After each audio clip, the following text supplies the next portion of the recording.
Au début des saisons de moto, on est toujours porté à revoir un peu nos équipements, à revoir nos motos. Et on va en profiter aujourd'hui pour parler avec Charles de l'importance ou le peu d'importance que certaines personnes accordent à l'équipement. On va s'acheter une moto, on investit beaucoup, on la plaque, on l'assure.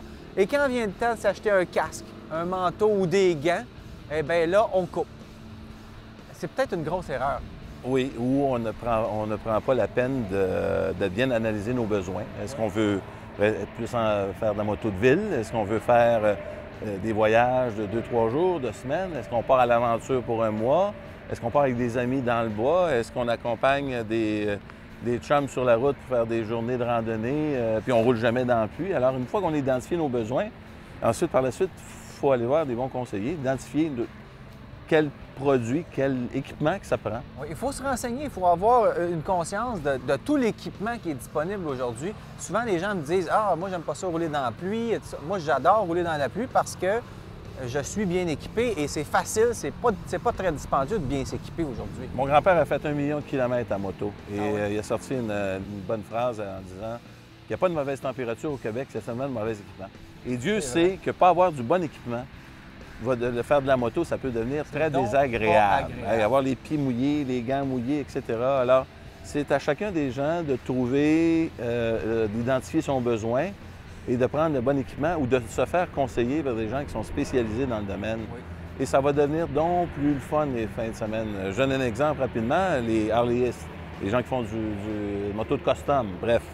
Et ils roulent en jeans. Ils ne s'habilleront pas avec un habit complet, etc. Puis c'est correct parce qu'il y a un style à respecter. Mais maintenant, il y a des jeans avec une protection Kevlar, protection aux hanches, protection aux genoux.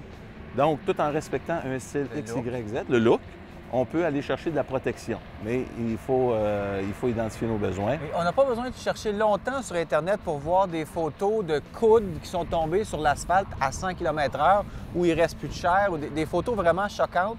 Il y en a plein et c'est pas un montage, c'est vrai, ça arrive. Oui, il faut accepter le risque. On peut avoir une bad luck, puis on n'est pas responsable.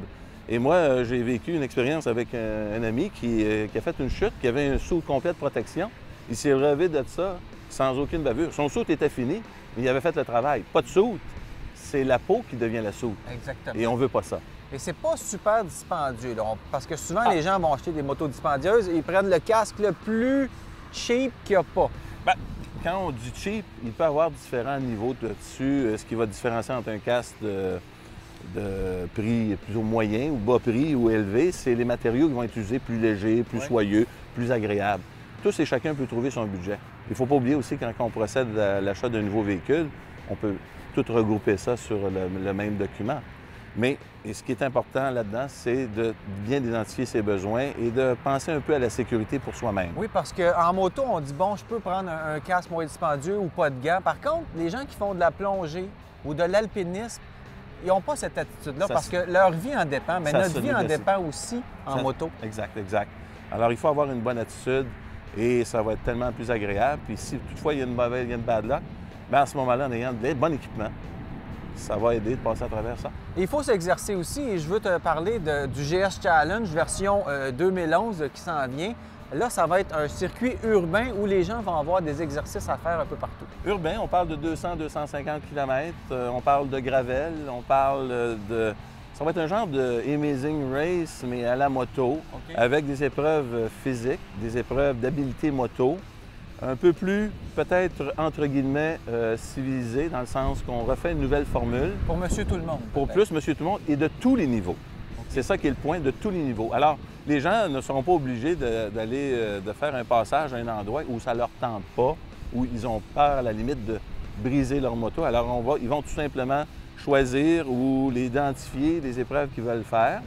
Et c'est une forme aussi de rallye. Kilométrage, on doit faire ça dans le respect des règlements et des lois en vigueur. Oui, il va y avoir de la boue, oui, il va y avoir des épreuves physiques. Donc, ça prend une moto il va y avoir double des usage, surprises. Définitivement, double usage pour pouvoir être admis sans égard la marque. Et le gagnant, ça va être un tirage au sort et le prix va être quelque chose d'assez spécial aussi. Oui, tirage au sort pour un voyage. Nos informations nous indiquent que ça va se passer au Maroc. Wow. Donc, avec Tom Wolf, chef instructeur de BMW en Allemagne, qui m'a formé et qui est un ami. Et, il y a un chic type. Un chic type que tu as connu aussi. Et cette nouvelle formule-là amène que tout le monde va pouvoir y participer, avoir la chance. Alors, la personne la moins expérimentée a autant de chances que la personne surexpérimentée pour pouvoir gagner ce prix-là. Mais ça va être 2 jours pas mal le fun. Et tout le monde a une chance de s'amuser aussi. Le mot, c'est de s'amuser. Exactement. Et qu'il n'y aura pas de challenge entre les équipes, mais dans le but de repousser ses limites et d'avoir une chance d'aller vivre une expérience extraordinaire d'1 semaine en Europe, au Maroc. OK. Merci, Charles. Ça me fait plaisir.